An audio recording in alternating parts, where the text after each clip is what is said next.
Dieu, tu es bon, tu es incomparable. C'est toi qui es au-dessus de tout. C'est toi qui renouvelles la force dans la vie de chacun de nous. À chaque moment, nous sommes bénis parce que tu es celui qui ne dort ni ne sommeille. Celui qui garde Israël ne sommeille ni ne dort. Pendant que nous dormons, toi tu veilles sur nos enfants. Pendant que nous sommes dans d'autres choses, toi tu veilles et tu regardes chaque détail. Comment ne pas te célébrer, toi qui nous as tout donné? Il est écrit, qu'as-tu que tu n'aies reçu? Et si tu l'as reçu, pourquoi te glorifies-tu comme si tu ne l'avais pas reçu? Nous sommes de ceux-là qui reviennent un peu comme cet homme qui est revenu, ce lépreux, qui lorsqu'il est guéri, il est revenu, afin de bénir ton saint nom. Parce que nous reconnaissons que tout ce que nous avons vient de toi. C'est toi qui es l'initiateur, c'est toi qui es la source. Seigneur, quelle que soit la dimension, quel que soit le lieu, partout où tu peux nous emmener, que nous puissions garder ce cœur de te reconnaître comme étant la source de toutes choses. La source de toutes choses. Tu as dit, lorsque vous mangerez, lorsque vous serez rassasiés, gare à vous, n'oubliez pas l'Éternel. N'oubliez pas l'Éternel. Seigneur, merci parce que tu nous réunis afin de te célébrer, de t'adorer, toi qui es le Dieu qui mérite l'adoration. Sois béni. Que ces quelques mots, Seigneur, bénissent la vie de quelqu'un. Instruis-nous. Tu envoies ta parole et ta parole guérit. Si la parole de Satan effraie les gens, fait peur aux gens, mais ta parole restaure, ta parole guérit. Tu ne guéris pas seulement dans la dimension physique, mais tu guéris aussi dans la dimension mentale. Au-delà de ce qui est mental, tu guéris concernant l'esprit. Tu ne t'occupes pas seulement d'une partie, tu t'occupes de toutes les parties. C'est pour cela que la Bible déclare que votre Dieu vous garde irrépréhensible. Votre corps, votre âme, mais aussi votre esprit. Merci parce que tu nous gardes. Lorsqu'on dort, ce n'est pas le réveil qui nous réveille. Si nous prenons le réveil, nous l'emmenons au cimetière, on se rendra compte au bout de 20 minutes, personne ne se réveillera. Ce n'est pas le réveil qui nous réveille, c'est toi, El Shaddai, qui nous réveille. Nous te bénissons. Au nom de Jésus-Christ, nous disons tous ensemble Amen. Acclamons le Seigneur. Amen. Bonjour tout le monde. Nous bénissons le Seigneur. Prenons nos Bibles, s'il vous plaît, nous allons lire. Nous allons commencer un enseignement qui nous prendra quelques séances. On parlera de l'Église et d'Israël. Église et Israël. Église et Israël. La particularité du message que Dieu nous a donné, l'amour de Dieu et le retour de Jésus-Christ. En fait, c'est vraiment un message qui est basé sur l'eschatologie afin de pouvoir préparer l'Église. Parce que ça ne suffit pas de dire que Jésus revient, il faut préparer les gens afin de pouvoir expérimenter cette rencontre-là. C'est la raison pour laquelle chaque enseignement qu'on peut recevoir a pour objectif de nous préparer par rapport à cet événement glorieux qui va arriver. Jésus reviendra prendre son Église. Nous allons lire dans Matthieu chapitre 16.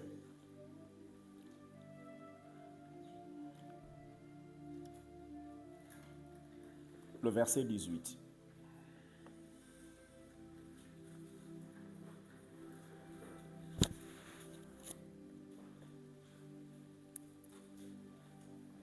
Matthieu 16, verset 18.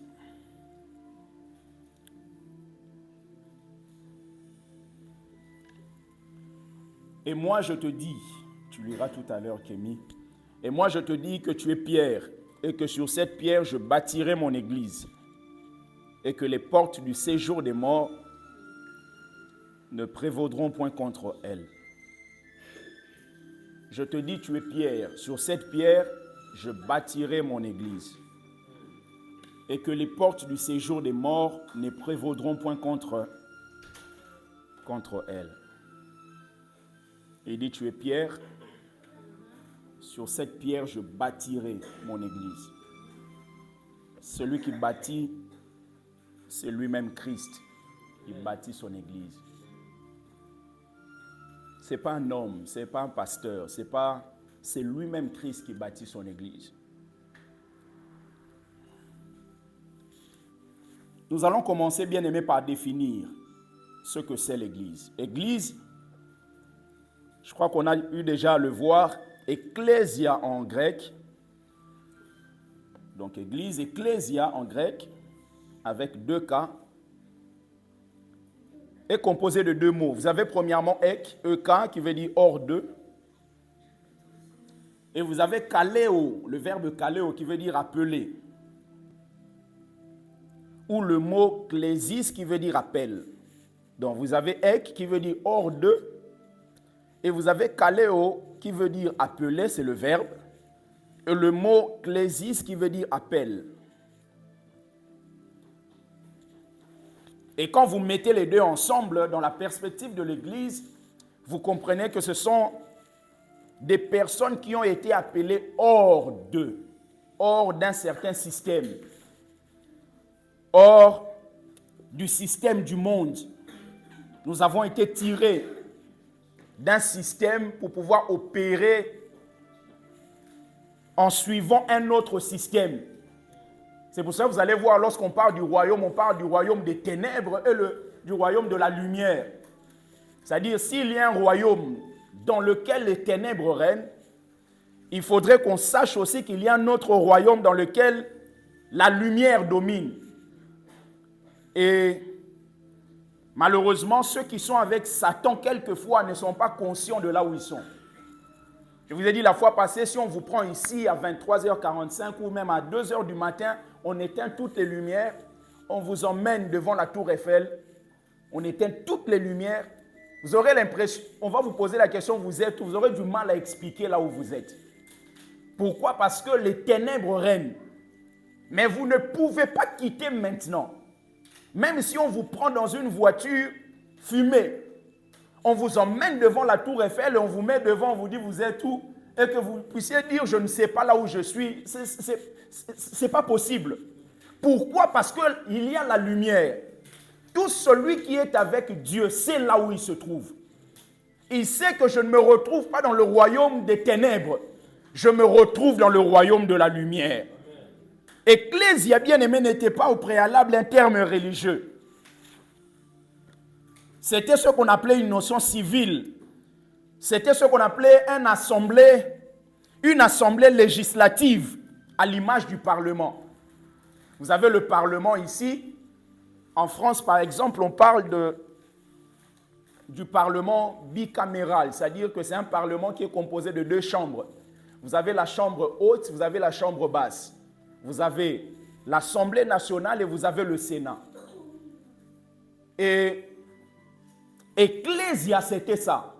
L'Assemblée nationale, son objectif, c'est de voter des lois. De voter des lois qui vont avoir des répercussions sur toute la nation. Ils ne sont pas plus de 600 à être dans l'Assemblée nationale, mais ceux qu'ils font là-bas, ça touche ceux qui sont au fond de Marseille. Ça touche au fond de ceux qui sont au fond de Toulouse, de Strasbourg. Pourquoi? Parce que c'est une assemblée de personnes qui ont été appelées hors d'eux, hors de la vie quotidienne de la ville ou de la cité, afin de pouvoir voter des lois et que ces lois-là aient de répercussions sur toute la cité. C'est la raison pour laquelle Jésus, quand il est arrivé, Jésus n'a pas inventé l'ecclésia. il a utilisé juste ce qui existait afin de bâtir aussi son ecclésia. Et le mot ecclésia, église, vous pouvez noter bien aimé, apparaît 114 fois dans le Nouveau Testament. 114 fois. 3 fois, vous les avez dans les évangiles et 111 fois dans les épîtres. Dans les évangiles, vous les avez dans Matthieu chapitre 16, verset 18 qu'on a lu. Là où il dit, je bâtirai mon église. Et dans Matthieu chapitre 18, le verset 17, Jésus parlant du fait que quand vous avez des problèmes avec d'autres frères, avec d'autres personnes, si tu as un problème avec ton frère, va le voir. Et s'il ne t'écoute pas, va prendre une autre personne. Et si la personne n'écoute pas la personne que tu as ramenée, en ce moment-là, il faut l'emmener devant l'église. C'est là maintenant dans Matthieu 18, verset 17, il dit, s'il refuse de les écouter, dis-le à l'église. Et s'il refuse aussi d'écouter l'église, qu'il soit pour toi comme un païen et un publicain. C'est-à-dire qu'il y a certaines choses, si on n'arrive pas à les appliquer en étant à l'église, on peut nous considérer comme étant païens. Parce qu'il y a des caractéristiques qui concernent la dimension de quelqu'un qui est païen. C'est pour cela que quand on est en Christ, il faudrait que nous puissions manifester aussi les caractéristiques de ceux qui sont réellement en Christ. Donc, 3 fois c'est dans les évangiles et 111 fois dans les épîtres. Or, les évangiles, vous allez vous rendre compte que les évangiles, c'est une période transitoire. Parce que lorsque Jésus est arrivé, Jésus a vécu sous la loi. Jésus est la grâce, l'incarnation de la grâce. Il a vécu sous la loi pour sauver ceux qui étaient sous la loi. Il était sous la loi et pour sauver ceux qui étaient sous la loi. C'est la raison pour laquelle il dit, je bâtirai mon ecclésia, je bâtirai son futur. Il dit, le temps dans lequel nous sommes, ce n'est pas approprié à l'ecclésia. Il faut que quelque chose se passe. Et cette chose-là, c'est sa mort et sa résurrection. Donc, c'est pour cela que vous voyez que 111 fois, on utilise ce mot-là dans les épîtres. Pourquoi? Parce que les épîtres viennent après la mort et la résurrection de Jésus. Donc, quand on parle de l'ecclésia, ce n'est pas une histoire de personnes qui n'ont pas rencontré la mort et la résurrection de Jésus. C'est une affaire de ceux qui ont goûté, qui ont expérimenté, qui se sont identifiés à la mort et à la résurrection de Jésus. Jésus dit, si vous ne mangez mon corps, vous ne buvez mon sang, vous n'êtes pas mes disciples. Est-ce que Jésus voulait dire vraiment prendre son corps, couper? Non. Il voulait que ceux qui doivent être ses disciples, ce sont des personnes qui doivent s'identifier à sa mort et à sa résurrection. Parce que son corps, il a livré son corps et le sang a été versé. L'Église, bien aimé, c'est la réponse de Dieu pour les défis de notre temps. C'est la réponse de Dieu. Il n'y a rien sur la terre qui représente Dieu comme l'Église. La Bible dit que l'impie est en train de se manifester, mais il ne se manifeste pas dans sa plénitude. Pourquoi? Parce qu'il y a quelque chose qui le retient. Qu'est-ce qui le retient? C'est l'Église. Pourquoi? Parce que l'Église est le sel. Vous êtes le sel de la terre. Vous êtes la lumière du monde. Le sel conserve la nourriture. Dans le temps ancien, on n'avait pas de frigo. Comment les gens faisaient pour faire des longs voyages? Ils mettaient du sel pour que ça préserve la nourriture. Donc, étant sel, nous préservons la pourriture de ce monde. Si vous voyez aujourd'hui, on a homme avec homme qui se marient, bien aimé, c'est parce qu'on est là.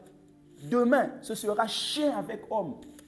Ça a déjà commencé quelque part, mais ça va s'étendre. Pourquoi? Parce que quand le sel va partir, la nourriture va connaître une accélération de pourriture.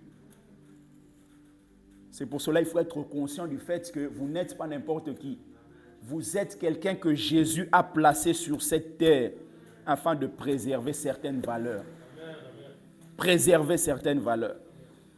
Et il faut comprendre que l'Église, bien-aimée, ne pouvait pas être bâtie par n'importe qui.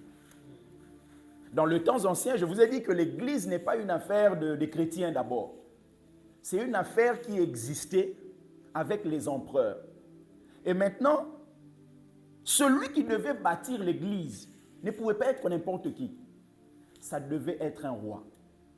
C'est pour cela que vous allez voir quand Jésus, à un moment, il pose la question à ses disciples, il leur dit, « Qui dit-on que je suis ?» Dans Matthieu chapitre 16. « Qui dit-on que je suis ?» Et c'est d'ailleurs à partir de ça qu'on a pu avoir la révélation que Pierre a reçue. Et ensuite, il a dit à Pierre, « Tu es Pierre, sur cette pierre, je bâtirai mon église. » Donc il dit, que dit-on que je suis? Moi, le Fils de l'homme. La Bible dit, ils répondirent, les uns disent que tu es Jean-Baptiste. Problème, Jean-Baptiste c'est qui? C'est un prophète. Donc, il n'est pas habilité à pouvoir bâtir une ecclésia. Jésus veut se rassurer que les disciples sont conscients de son identité. Parce que tout le monde ne peut pas bâtir l'ecclésia. Et Jean-Baptiste, c'est un prophète, il n'est pas qualifié pour avoir l'ecclésia.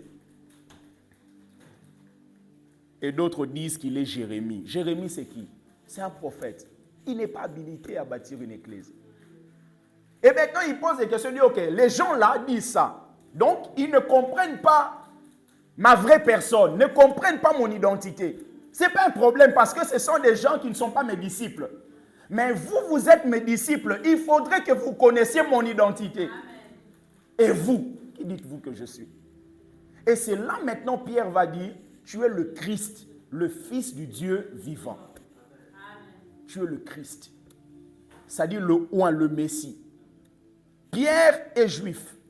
Et en ce moment-là, Pierre vit quelque chose que beaucoup de juifs n'expérimentent pas jusqu'à présent.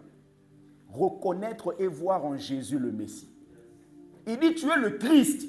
C'est toi le Christ.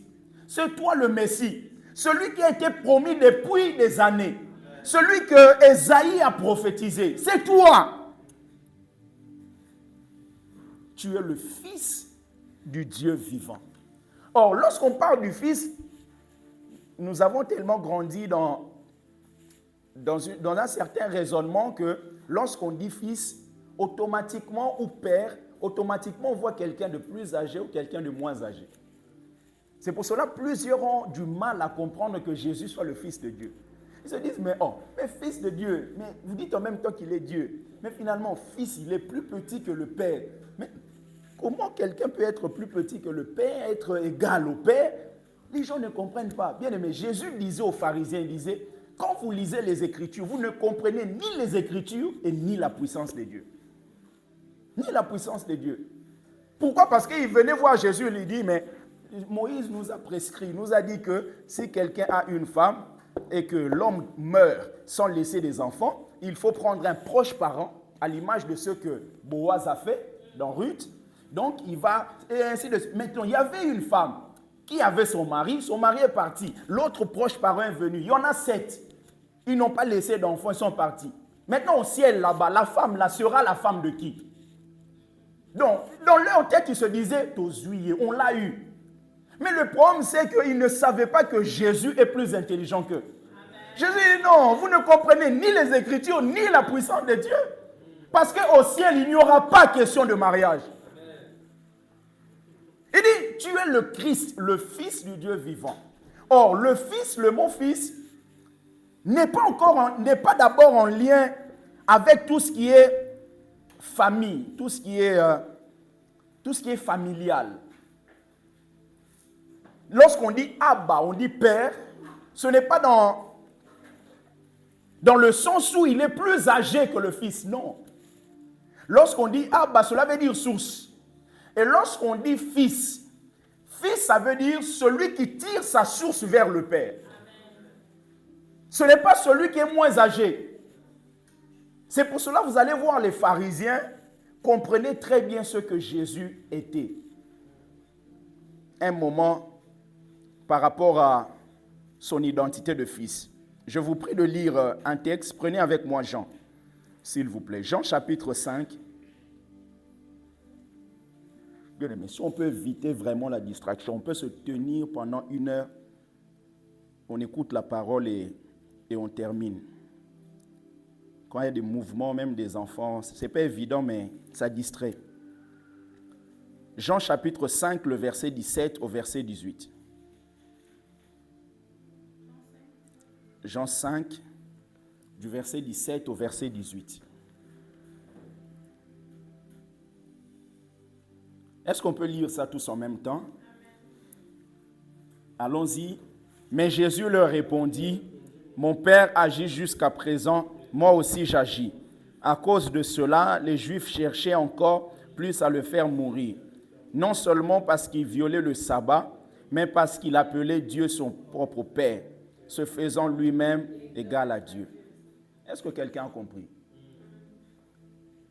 Les Juifs cherchaient encore plus à le faire mourir, non seulement parce qu'il violait le sabbat, mais parce qu'il appelait Dieu son propre Père. C'est-à-dire quoi? Il se présentait comme étant le Fils. Et eux, ils comprennent. Le Fils, là, ça signifie se faisant lui-même égal à Dieu. C'est pour cela quand Jésus disait « Je suis le Fils de Dieu », eux, ils ne disaient pas quelqu'un de moins âgé. Ils savaient que celui qui est le Fils, il est égal au Père. C'est pour cela Philippiens dit, au chapitre 2, il n'a point regardé comme une proie arrachée d'être égal avec Dieu. C'est-à-dire quoi? Il n'a pas tenu par force sa position d'être égal avec Dieu. Il s'est humilié. Il ne s'est pas humilié parce qu'il est inférieur. Il s'est humilié en étant égal au Père. C'est pour cela que quand vous avez quelqu'un qui n'est pas inférieur à vous, mais qui s'humilie, il faut que la crainte de Dieu vienne dans votre cœur. Quand vous avez quelqu'un qui est très élevé même dans la société, qui vous sert, bien aimé, il faudrait que vous compreniez que vous devez faire encore davantage. Très souvent dans ce monde, ceux qui s'humilient, ce sont des gens qui sont inférieurs. Ceux qui demandent pardon, ce sont ceux qui sont moins âgés. Ou non, maman ne peut pas demander pardon à son fils. Qui vous a dit ça? Ou papa ne peut pas demander pardon à sa fille. Qui vous a dit ça? Le pardon n'est pas quelque chose qui est régi par l'âge. C'est quelque chose qui fait partie du royaume. Amen. Il était égal au Père. Il s'est humilié. C'est pour ça que vous allez voir certaines traditions nous empêchent de vivre Dieu pleinement. Oh, nous les Africains, bien, mais Dieu n'est pas africain. Dieu n'est pas congolais. Avant même qu'on parle des Congolais, bien, mais Dieu existait. Amen. Dieu reste Dieu. Les traditions combattent quelquefois les Écritures, mais Dieu reste dans ses principes. Amen. Est-ce que quelqu'un peut dire Amen? Amen. Il se faisait lui-même égal à Dieu.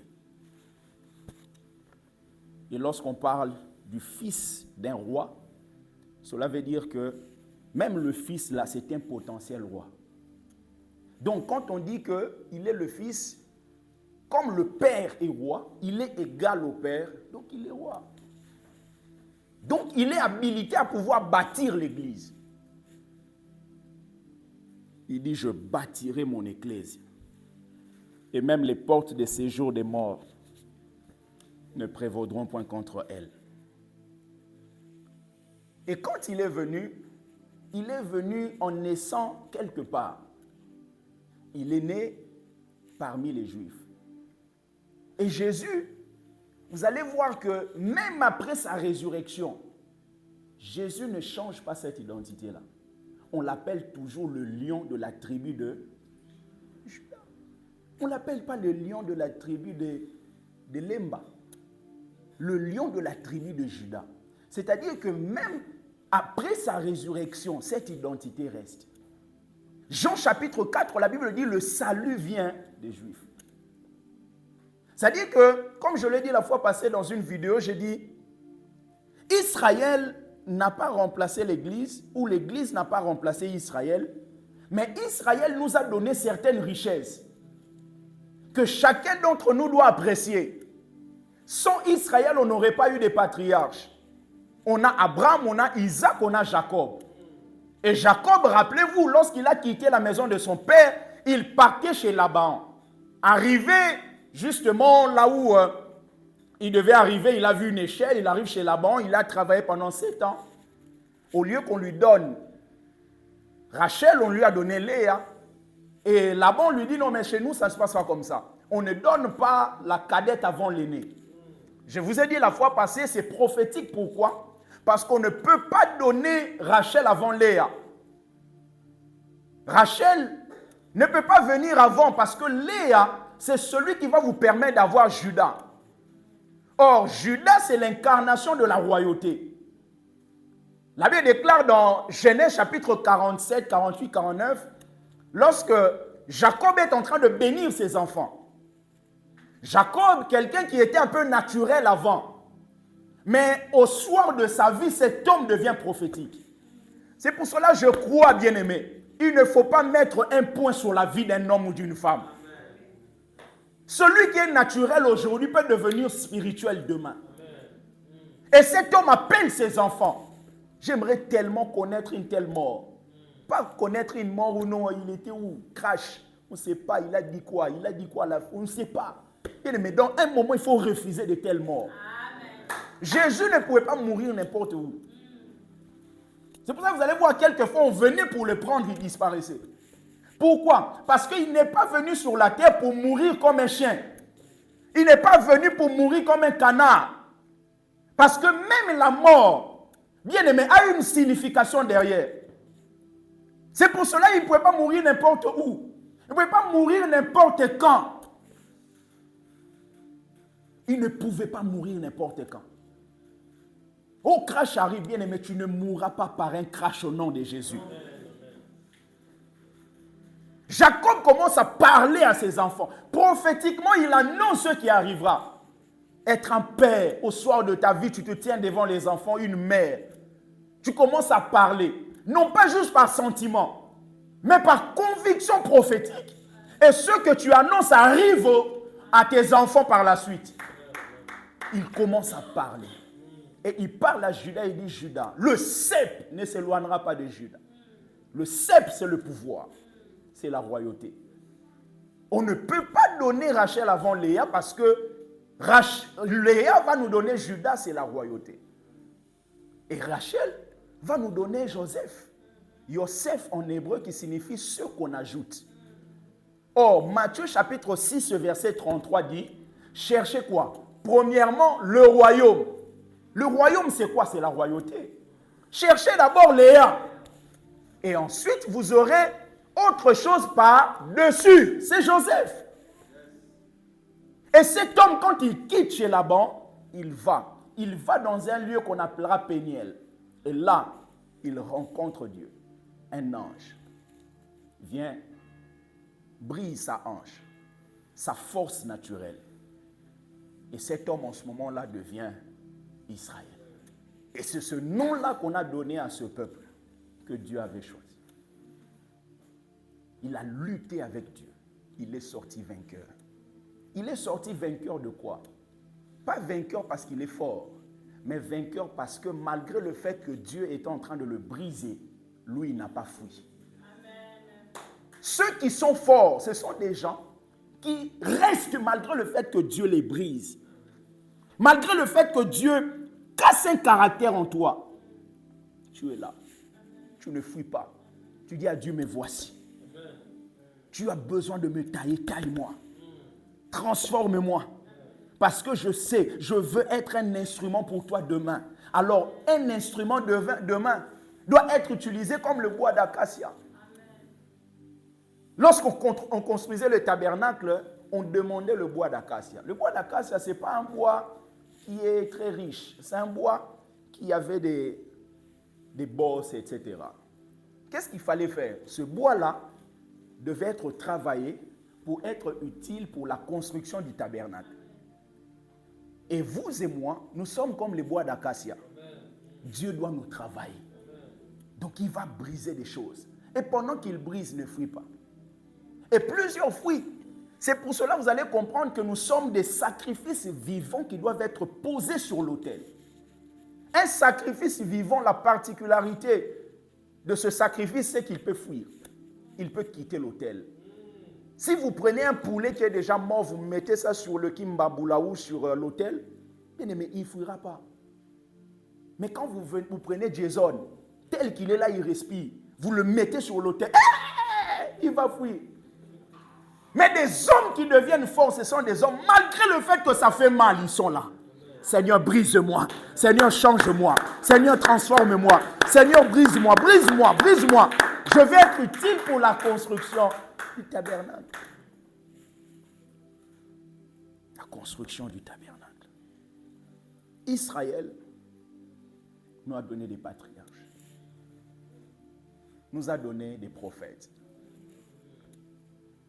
On parle d'Élisée, on parle de Élie, on parle de tous ces gens. Ils viennent d'où? Ils viennent de là. Certaines choses, si vous enlevez tout ce qui est d'Israël, vous n'avez plus de Bible. Malheureusement, ce peuple qui a été même à l'initiative du salut, parce que Jésus lui-même dit le salut vient des Juifs. Le problème, c'est qu'ils n'ont pas su faire comme Pierre. Tu es le Fils du Dieu vivant, c'est toi le Messie. Ils n'ont pas su. Ils l'ont vu comme un homme comme tous les autres. Bien-aimé, la révélation, quand on manque la révélation, on passera à côté d'une très grande bénédiction. Très grande bénédiction. Et ce peuple a sombré dans le sommeil spirituel. Ce peuple a été retranché. Nous avons été greffés. Nous sommes, la Bible nous appelle des oliviers sauvages, c'est-à-dire des hommes qui n'étaient pas censés être greffés.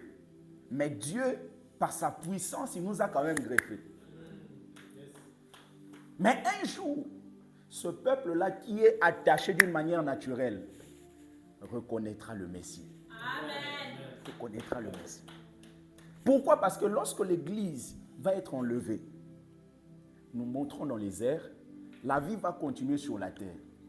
Pendant 7 ans, il y aura ce qu'on appelle la tribulation. La tribulation, c'est une période, bien aimée, d'angoisse terrible, terrible. Il y a des choses qui vont se manifester, c'est-à-dire qu'il y a peut-être comme du feu qui arrive, mais tu ne mourras pas pendant un temps. Vous vous rendez compte? Tu souffres, mais tu ne peux pas te suicider pendant un temps. Ça peut être 6 mois, 9 mois. Pendant la tribulation, l'Antichrist va se manifester pleinement. Pendant les 3 ans et demi du début, il va conclure une alliance avec Israël. Vous savez que Israël, c'est un peuple que Dieu a choisi, qu'il a donné une terre qui n'était pas à Israël avant. Dieu a promis à Abraham, il a parlé à Abraham, je te donnerai Canaan. On a vu la fois passée, Abraham était arrivé à Canaan. Abraham a posé des tentes. Parce qu'Abraham est très prophétique. Il comprenait qu'au-delà de la terre, il y a quelque chose de plus grand. En fait, c'est ce que les Juifs ne comprennent pas. Qu'au-delà de la terre, on n'est pas sauvé parce qu'on est juif. On est sauvé parce qu'on a cru au Seigneur Jésus-Christ de Nazareth. Abraham a posé des tentes pour montrer qu'il était un passager. Un passager pose des tentes parce qu'il sait que c'est pour un temps. Il sait qu'il y a une habitation céleste qui m'attend. Dieu a donné. Mais avant de donner, il dit, mais Dieu est injuste. À chaque fois que vous faites face à ce que Dieu dit, il faudrait que vous soyez conscient de ça, que Dieu est souverain. Si vous ne comprenez pas que Dieu d'abord est souverain, bien aimé, vous allez commencer à juger ses actions. Vous savez, même en politique, on dit, il n'a pas la qualité de pouvoir juger telle personne, telle institution. On dit ça, il n'a pas la qualité. C'est-à-dire que tout homme n'a pas cette qualité-là de juger Dieu. On ne peut pas juger Dieu parce qu'il est beaucoup plus intelligent que nous. Ce qui fait qu'il y a certaines choses qui peuvent paraître stupides pour nous. alors que c'est la voie de la sagesse. C'est la voie de la sagesse. Je vous donne toujours cet exemple. On est là en Israël. Imaginez, on est en Israël ici, en Égypte. On est là et tout.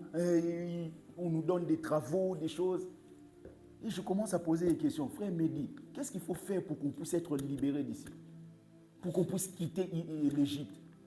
Qui va penser vraiment qu'il faut prendre un agneau, vous tuez un agneau, vous mettez le sang, et personne ne peut penser à ça. Frère Mehdi va dire, pasteur, on va faire comme le Hamas. On va commencer à préparer les armes. Préparer des choses, comme ça, à un moment, on va attaquer. Mais Dieu a une méthode qui paraît stupide. Mais c'est par cette méthode que les gens sont libérés. On n'est pas libéré parce qu'on est intelligent, on est libéré parce qu'on est en train de suivre ce que Dieu nous dit. C'est pour ça que vous allez voir quelquefois, même dans le domaine des investissements, des choses, tu suis ce que tout le monde fait, tu échoues. Mais tu vas là où tu as l'impression, mais Seigneur, commencer à vendre des maniocs, des choses. C'est par là que Dieu te permet de vivre une croissance. Le problème, c'est que le peuple qui était là, à Canaan, ce peuple-là vivait loin de Dieu.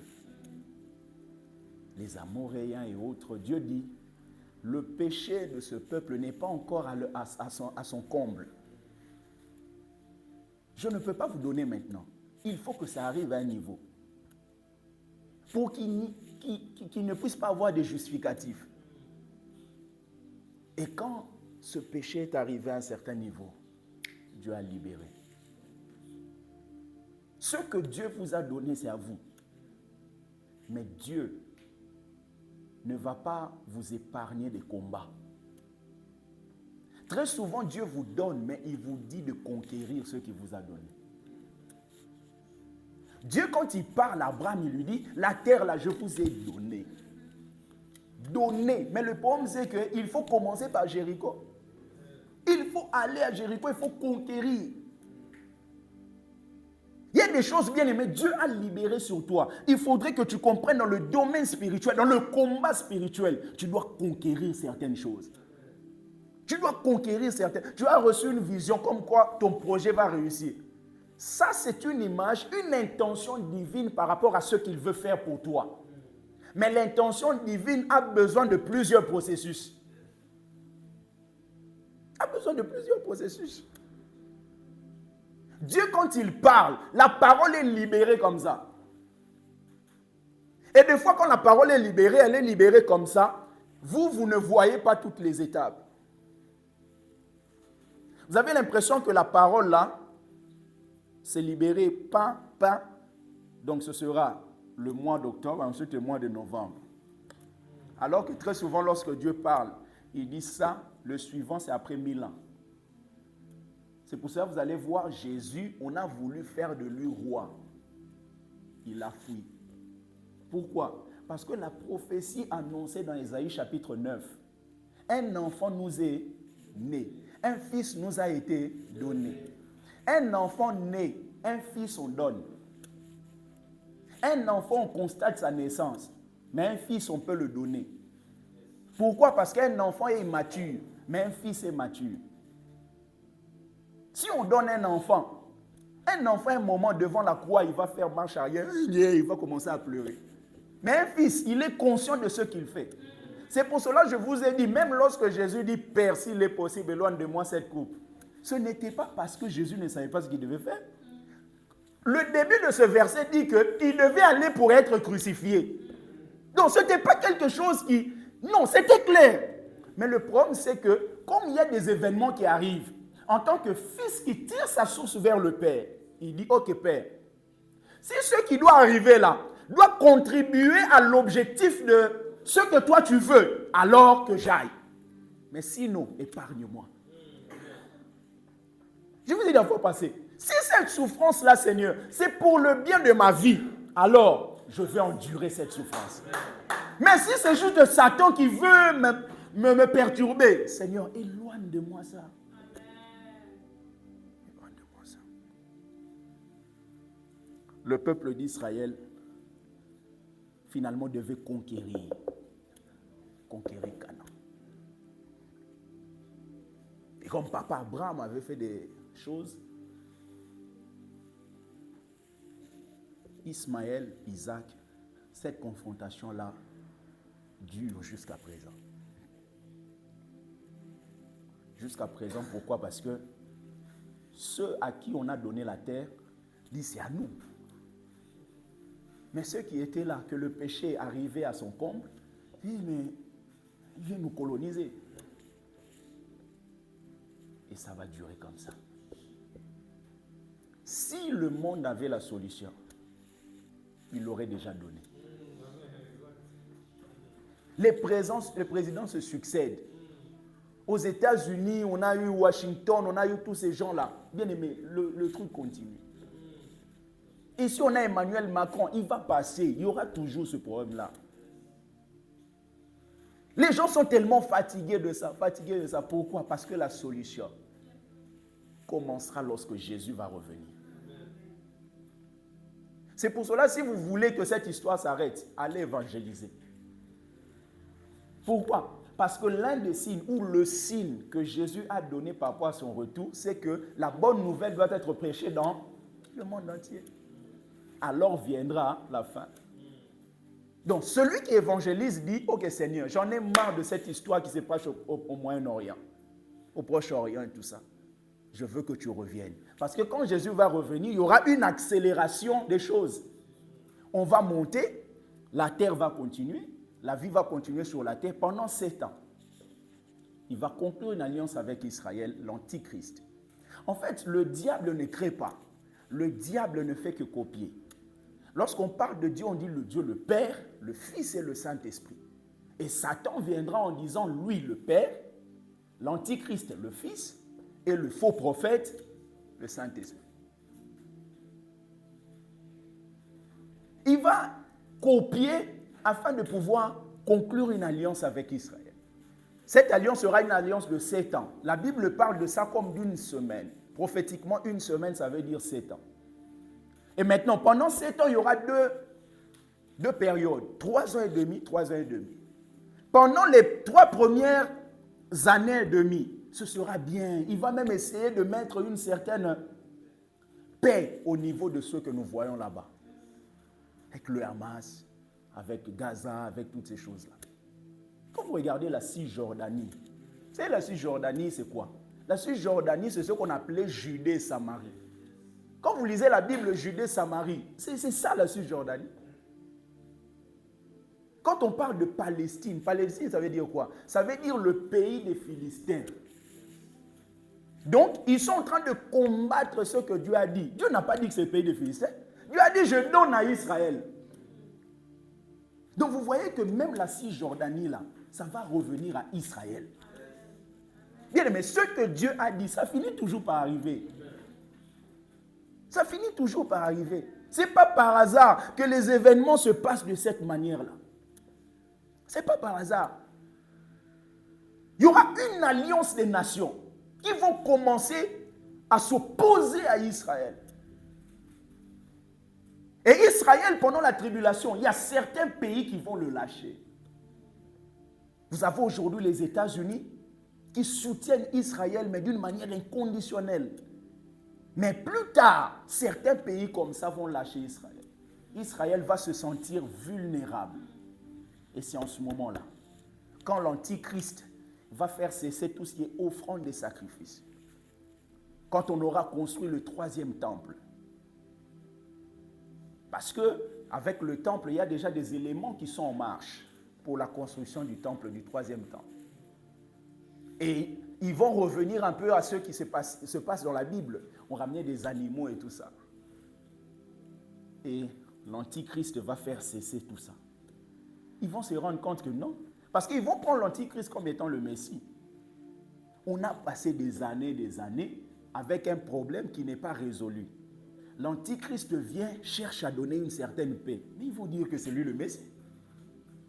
Parce que le message que je vous ai dit dans Ésaïe chapitre 9, on dit l'un enfant nous est né, un fils nous a été donné. Et ensuite on montre combien il va donner de l'accroissement au royaume. En fait, le royaume dont il parle là, eux, ils pensent que c'est tout de suite.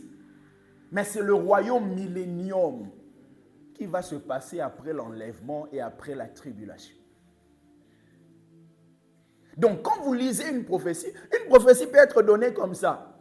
Mais quand vous la regardez comme ça, vous voyez combien il y a des années qui séparent les mots.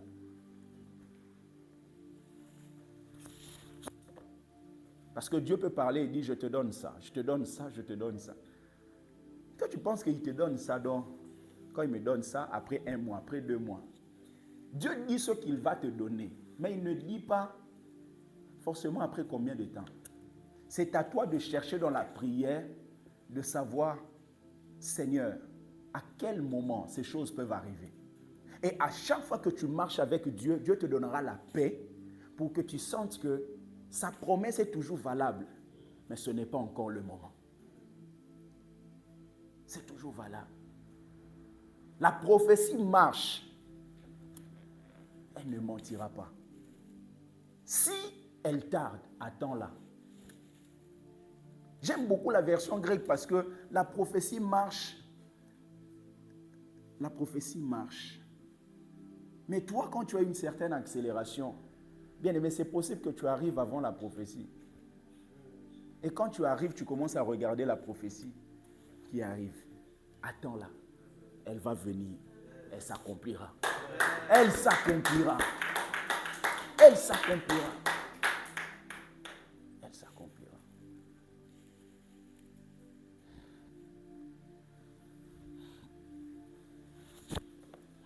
Et ce peuple-là, juif, le problème, c'est que lorsque Jésus est arrivé au moment où il doit être crucifié, je crois que je l'ai mentionné ici une fois, il y avait Pilate. Pilate, c'est un procurateur romain. Procurateur, c'est-à-dire c'est un titre qu'on donnait pour ceux qui étaient gouverneurs dans des provinces. Donc, il représentait l'empereur. Et lui, il faisait partie des gouverneurs. Il pose la question aux gens, aux Juifs. Il dit, mais vous voulez que je fasse quoi de votre roi, Jésus? Ils disent, non, nous n'avons pas d'autre roi, si ce n'est que César. Bien-aimés, faites très attention à ce qui sort de votre bouche. Ils disent, nous n'avons pas d'autre roi, si ce n'est que César. Et à un moment, on présente, on dit Barabbas, on dit Jésus. Parce que sur la croix, il ne restait qu'une croix. Donc il faudrait comprendre que Jésus n'a pas pris la place de n'importe qui. Jésus a pris la place d'un voleur. Et ce voleur, c'est toi et moi. Jésus a pris la place d'un meurtrier. C'est pour cela que l'apôtre Pierre dit aux Juifs, vous avez refusé le Messie. Vous avez demandé qu'on vous accordât la grâce d'un meurtrier. Parlant de Barabbas. Regardez, ils ont choisi César à la place de Jésus. Ils ont choisi Barabbas, le meurtrier, à la place de Jésus. Mais regardez tout au long de l'histoire, qu'est-ce qu'ils ont fait? Ils ont connu des Césars. Parce que César, c'est qui? C'est l'image d'un empereur mondain. C'est l'image de quelqu'un qui dirige dans la manière du monde. Ils ont connu des gens comme des Hitler. Ce sont des Césars. Ce sont des rois. Des gens qui dominaient. Des gens qui régnaient. Et qui ont appliqué des méthodes de Barabbas. Et dit Barabbas, c'était un meurtrier. Mais qu'est-ce qu'ils ont fait, ces Césars-là? Ils ont tué des Juifs, mais d'une manière catastrophique. La première, la deuxième guerre mondiale, on parle de 6 millions de Juifs qui ont été tués par la Shoah. Et 6 millions, notez bien, c'est à peu près 40% des Juifs éparpillés dans le monde. Vous imaginez, vous avez un peuple comme la France ici, on vient exterminer 40% de personnes. 40% de personnes meurent. Pourquoi? Parce qu'ils ont connu des Césars et des Césars ont appliqué des méthodes de Barabbas. Attention à ce qui sort de votre bouche. Quel quel que soit ce qui arrive dans votre vie, ne maudissez pas votre vie. Ne maudissez pas vos enfants. Une parole peut être libérée. Sous la colère, tu peux te rattraper dans 1 heure, mais la parole qui est libérée pour qu'elle revienne, c'est un problème. C'est un problème. Et malheureusement, plusieurs personnes s'entêtent, bien aimés, dans l'orgueil. Quand une parole est libérée, se disent non, je ne reviendrai pas en arrière. Bien aimé, tu es en train de détruire la vie de certaines personnes. Ce qui sort de votre bouche, ils ont dit nous n'avons pas d'autre roi. Vous imaginez, ils ont refusé le prince de la vie. Ils ont choisi César. Ils ont connu des gens comme des Staline. Ce sont des Césars. Ils ont connu des gens qui ont appliqué de l'atrocité. Il n'y a pas un peuple sur la terre qui a souffert comme le peuple juif. Il n'y a pas un peuple qui a souffert comme le peuple juif. Ils ont connu des choses. Il y a eu des morts, mais d'une manière répétitive. Répétitive. Répétitive. Ils ont connu des choses. L'Angleterre est venue, a reconnu, et tout ça, en 1948, on a reconnu l'État d'Israël. Et après, ils ont connu des guerres comme ça. En 1967, bien aimé, certains pays, Israël les attaque. Mais vous allez vous rendre compte que malgré le fait que c'est un petit pays, mais comme la promesse de Dieu est une promesse éternelle, Dieu continue par veiller sur ce pays. Dieu veille. Parce que ce que Dieu dit, Dieu ne vient pas en fait. Quand Dieu dit quelque chose, il y a des choses que Dieu prononce. Ce sont des paroles éternelles. Parole éternelle. C'est pour cela, en tant qu'enfant de Dieu, quelquefois, malgré le fait que tu peux connaître une faiblesse, mais réclame-toi comme étant un enfant de Dieu. C'est-à-dire que si ton père va te corriger, il te corrige à la maison, pas devant Satan. C'est une affaire de famille. Je vois quelqu'un ici en train de tabasser Lucas. Bien aimé, même si Lucas l'avait insulté, vous pensez vraiment je vais rester calme comme ça, il donne des... Et je dis alléluia, alléluia, alléluia. Non. Certaines choses, je vais corriger mon fils à la maison. Mais moi, je vais faire à toi d'abord pour tout ce que tu fais. Dis à Dieu, Seigneur, Satan est en train de profiter de cette faiblesse. Je sais que tu es mon Père. Tu me corrigeras. Dieu corrige ceux qu'il aime. Mais Satan ne peut pas jouer avec moi. Parce que tu l'as déjà vaincu. Et moi, je t'appartiens. Moi, je t'appartiens. Ils ont connu des Césars qui ont appliqué des Barabbas. Des méthodes de Barabbas. Ce qui sort de votre bouche vous lie d'une manière ou d'une autre. C'est pour cela, quand on comprend la dimension de l'Église, pour terminer, l'ennemi n'aime pas l'Église. N'aime pas. Parce qu'il sait que c'est au travers de l'Église que des vies sont restaurées, que des vies sont bénies, qu'il y a des délivrances, qu'il y a des manifestations. Il fera tout pour que les gens soient dégoûtés de l'Église. Soient dégoûtés de l'Église. Il mettra une certaine paresse parce qu'il sait que celui qui est paresseux est ami de celui qui détruit. Il mettra certaines choses, que les gens aient toujours des raisons, comme je vous ai dit la fois passée, des excuses. Vous imaginez les paraboles, la Bible dit que le maître a préparé un festin. Et on est parti, on a envoyé des invitations aux gens. Mais le jour J, tout le monde donne des excuses, des raisons. Oh non, mais moi je dois aller, j'ai acheté un champ. Moi j'ai acheté. Bien aimé, quand on est dans les excuses, on ne peut pas expérimenter Dieu comme il se doit. On ne peut pas s'asseoir à sa table et bénéficier de ses conseils. On ne peut être à la table à l'image de Salomon. La reine de Saba dit, heureux tes gens. Parce que ce qu'on m'a dit concernant ta sagesse, non, c'est moins que ce que moi-même j'ai constaté. Et nous nous asseyons avec celui qui est plus grand que Salomon. Plus grand que Salomon.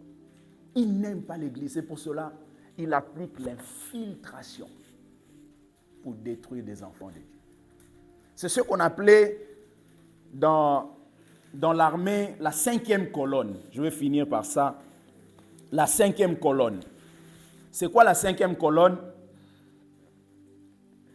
C'est une tactique de l'armée qui est inventée en 1936 en Espagne. C'était au cours de la guerre civile espagnole qui se passait entre 1936 et 1939.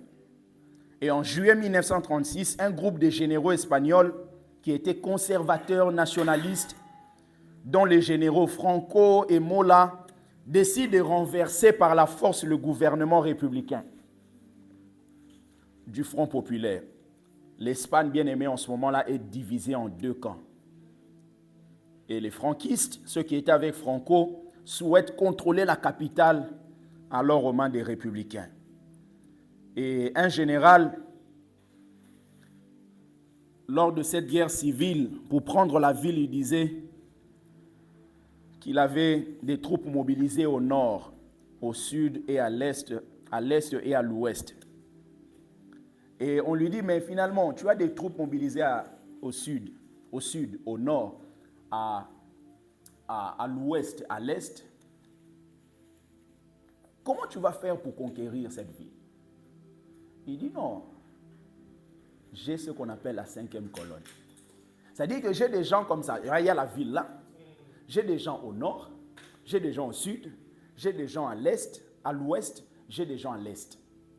Maintenant, il dit, ce n'est pas par ces gens-là que je vais conquérir la ville, mais c'est par la 5e colonne. La 5e colonne, c'est-à-dire des gens qui sont déjà dans la ville, des infiltrés. C'est pour ça que vous allez voir, l'apôtre Paul a rencontré une femme qui avait l'esprit de Python. Dans Actes chapitre 16, cette femme dit des bonnes choses. Dit, ce sont des serviteurs de Dieu. Vous savez, c'est quoi l'objectif? C'est l'infiltration. C'est pour que lorsque l'apôtre Paul va entendre ça, il dit, elle fera une bonne caissière, une bonne intendante, une bonne trésorière. Et de l'intérieur, elle peut mieux détruire. Bien-aimé, que Dieu t'épargne de toute forme d'infiltration. Il y a des infiltrations dans nos familles. Il y a des amis que tu rencontres à l'école, à l'université, tu rencontres au travail.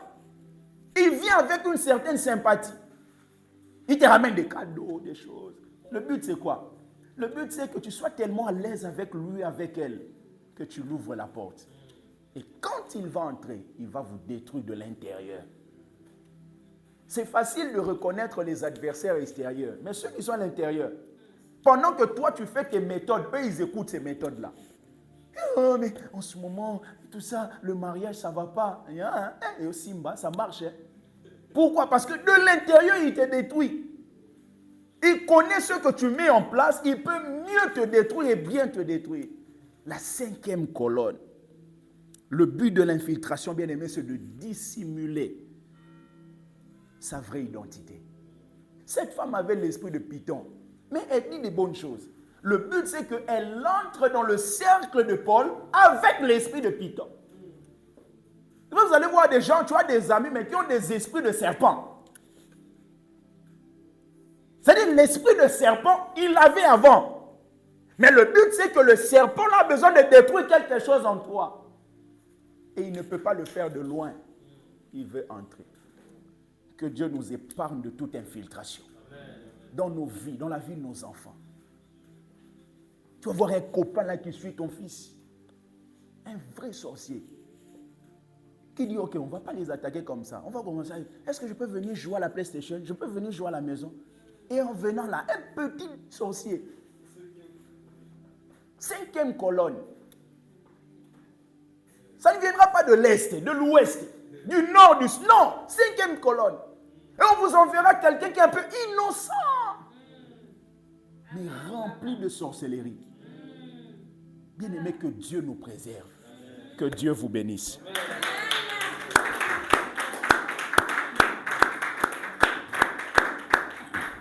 Amen. Mettons-nous debout, s'il vous plaît. Nous voulons lire et prier.